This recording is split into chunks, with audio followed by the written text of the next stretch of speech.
Okay, Carnot's theorem.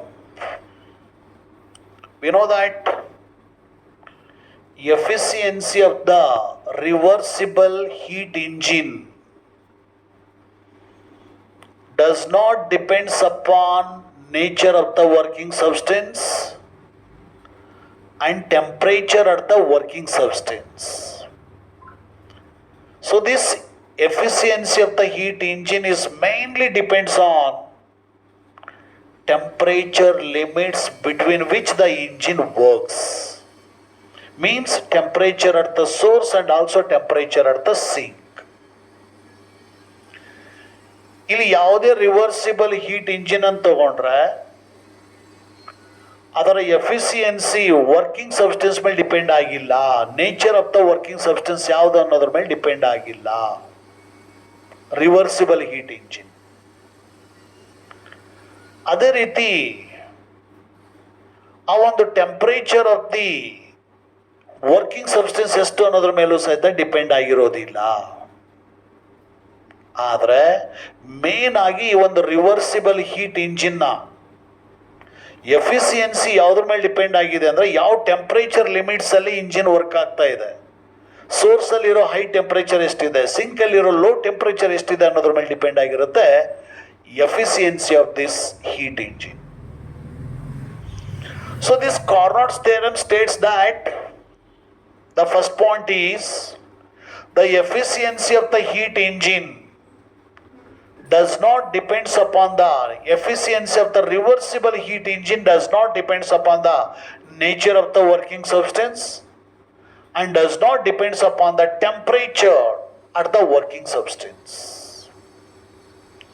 And second point is, if the reversible heat engines working between the same two temperature limits, they have same efficiency. The engines are working between the same two temperature limits, so they have same efficiency. That means all the engines are working between the same two temperature limits. Temperature of the source and temperature of the sink are same in all the engines. That's why efficiency of that engines is also same. But this Carnot engine is the ideal heat engine. So this efficiency of the Carnot engine is always more than that of other engines. Efficiency of the Carnot engine is always more than that of the other engines. This is the statement for Carnot's theorem.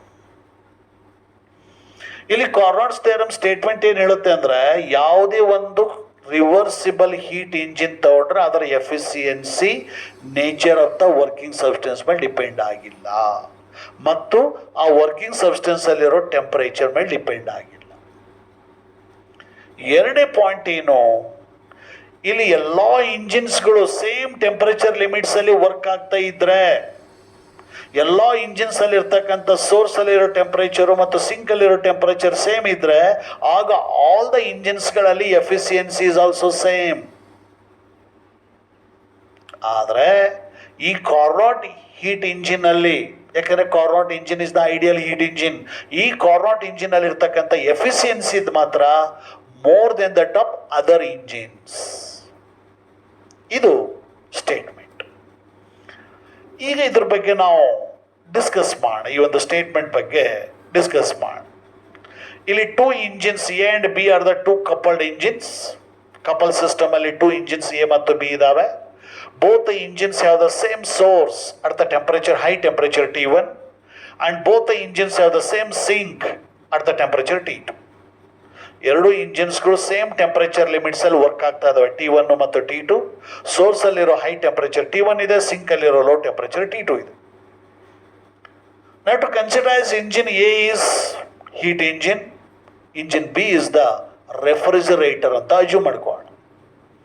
So ಈ ಒಂದು heat engine ಅಲ್ಲಿ heat is flows from source to the sink when the work is done on the working substance.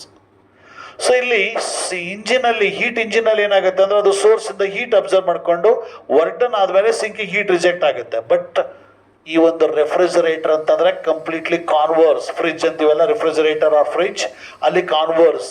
Sync ಇಂದ heat observe ಆಗುತ್ತೆ, ಸೋರ್ಸ್ಗೆ heat reject ಆಗುತ್ತೆ. So usually ಒಂದು heat engines ಅಲ್ಲಿ air is the working substance. ಈ ಒಂದು refrigerator ನಲ್ಲಿ usually ammonia is the working substance. So ಈಗ engine A observes the heat H1 from the source at the temperature T1. So there must be a work done by the working substance, and same work done is transferred to the engine B. And H2 amount of heat is rejected to the sink at the temperature T2. Therefore, work done by the engine A, W is equal to H1 minus H2. Therefore, efficiency of the engine A is equal to work done divided by useful heat absorbed. Useful work done divided by heat absorbed by the engine, W divided by H1 is equal to H1 minus H2 divided by H1. So, according to this equation, efficiency of the engine does not depend upon nature of the working substance and nature of the temperature of the working substance. So, ಈಗ engine B ತಗೋಣ. So engine B absorbs the heat H2 dash from the sink at temperature, low temperature T2. So there must be a work done on the working substance. ಹಾಗಾಗಿ that H1 dash amount of heat is rejected to the source at the high temperature T1. So now work done on the working substance in the engine B is W is equal to H1 dash minus H2 dash. Therefore, efficiency of the engine B is equal to W divided by H1 dash is equal to H1 dash minus H2 dash divided by H1 dash. So according to this equation also, that efficiency of the engine B is also does not depends upon the nature of the working substance and also temperature of the working substance. Now let us consider that if the efficiency of the engine A is more than that of the B, A and B are the coupled engines ಅಂತ ತಗೊಂಡಿದ್ದೀವಿ. Engine ಎದು efficiency ಬಿಗಂತೂ ಜಾಸ್ತಿ ಇದೆ ಅಂತ assume ಮಾಡ್ಕೋಣ. ಆಗ ಇಲ್ಲಿ ನೋಡಿ, efficiency and H1 are various inversely, eta B and H1 dash are various inversely. ಹಾಗಾಗಿ H1 dash is greater Dhan H1 ಆಯಿತು. ಇಲ್ಲಿ ನಮಗೆ ಗೊತ್ತಿದೆ W is equal to H1 minus H2 and W is equal to H1 dash minus H2 dash ಇರೋದ್ರಿಂದ ಅಲ್ಲಿ H2 dash is also greater than H2. ಹಾಗಾದ್ರೆ H1 dash is greater than H1 ಅದರ ಅರ್ಥ ಏನು? ವರ್ಕ್ ಡನ್ ಆದಮೇಲೆ engine B ಇಂದ ಸೋರ್ಸ್ಗೆ reject ಆಗಿರ್ತಕ್ಕಂಥ heat H1 ಅಂತಂದ್ರೆ ಇಂಜಿನ್ ಎ ಅಬ್ಸರ್ವ್ ಮಾಡ್ಕೊಂಡಿರ್ತಕ್ಕಂಥ ಹೀಟು. ಅಂದ್ರೆ ಇಂಜಿನ್ ಎ ಅಬ್ಸರ್ವ್ ಮಾಡ್ಕೊಂಡಿರ್ತಕ್ಕಂಥ ಹೀಟ್ಗೆ ಅಂತಾನು ಸೋರ್ಸ್ ಅಂದ್ರೆ ಸಿಂಕ್ ಸೋರ್ಸ್ಗೆ ರಿಜೆಕ್ಟ್ ಆಗಿರ್ತಕ್ಕಂಥ ಹೀಟ್ ಜಾಸ್ತಿ ಇದೆ ಅಂತ ಅದು ಹೇಳ್ದಂಗಾಯ್ತು. ಅದೇ ರೀತಿ H2 dash is greater than H2 ಅಂತಂದ್ರೆ ಏನು? Engine B absorbs the heat from the sink is more than that of the engine A rejects the heat to the sink. ಇಲ್ಲಿ ಇಂಜಿನ್ ಬಿ ಸಿಂಕ್ ಇಂದ absorb ಮಾಡ್ಕೊಂಡಿರ್ತಕ್ಕಂಥ heat ಜಾಸ್ತಿ ಇದೆ, engine A ಸಿಂಕಿಗೆ reject ಮಾಡಿರ್ತಕ್ಕಂಥ ಹೀಟ್ಗೆ ಅಂತಾನು. ಹಾಗಾಗಿ ಇಲ್ಲಿ H1 dash minus H1 is positive ಅಂದ್ರೆ ಅರ್ಥ ಏನು? H1 dash minus H1 ಅಂತ ಅರ್ಥ ಏನು? Some amount of heat given to the source at the high temperature T1.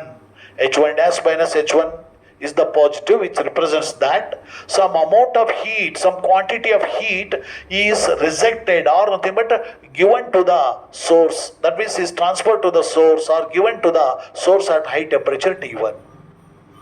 And H2 dash minus H2 dash is greater than H2 means H2 dash minus H2 is also positive. That indicates some amount of heat is taken from the sink. Some amount of heat is taken from the sink or absorbed from the sink at the low temperature T2 ಅಂತ ಅಂದಂಗಾಯ್ತು. So it means that amount of heat is transferred from sink to the source. Means some amount of heat is transferred from lower temperature of the body to higher temperature of the body without any work done on the working substance. ಈ ಒಂದು working substance ಮೇಲೆ ಯಾವುದೇ work done ಆಗದೇನೆ some amount of heat low temperature of the ಬಾಡಿಯಿಂದ high temperature of the body transfer ಆಗಿದೆ. So it is the contradictory of the second law of thermodynamics. Because according to the second law of thermodynamics, heat is flows from body at a lower temperature to the body at high temperature when there is a external work done on the working substance. ಯಾವಾಗ working surface ಮೇಲೆ external work done ಆಗುತ್ತೋ ಆಗ ಮಾತ್ರ heat transfer ಆಗುತ್ತೆ low temperature of the ಬಾಡಿಯಿಂದ high temperature of the ಬಾಡಿಗೆ. But ಇಲ್ಲೇನು ಹೇಳ್ತಾ ಇದೆ, eta A is greater than eta B ಇದ್ದಾಗ ಸಿಂಕ್ ಇನ್ ದ ಸೋರ್ಸ್ಗೆ ಮೀನ್ಸ್ ಲೋ ಟೆಂಪರೇಚರ್ ಇಂದ ಹೈ ಟೆಂಪರೇಚರ್ ಹೀಟ್ ಫ್ಲೋ ಆಗಿದೆ, but no external work done on the working substance. ಹಾಗಾಗಿ second law of thermodynamics fail ಆಯಿತು. ಹಾಗಾದ್ರೆ second law of thermodynamics ಇಲ್ಲಿ apply ಆಗೋದಿಲ್ಲ ಅಂತಂದ್ರೆ eta A is never be a greater than eta B. Eta A greater than is not equal to is not greater than the eta B ಅಂದಂಗಾಯ್ತು.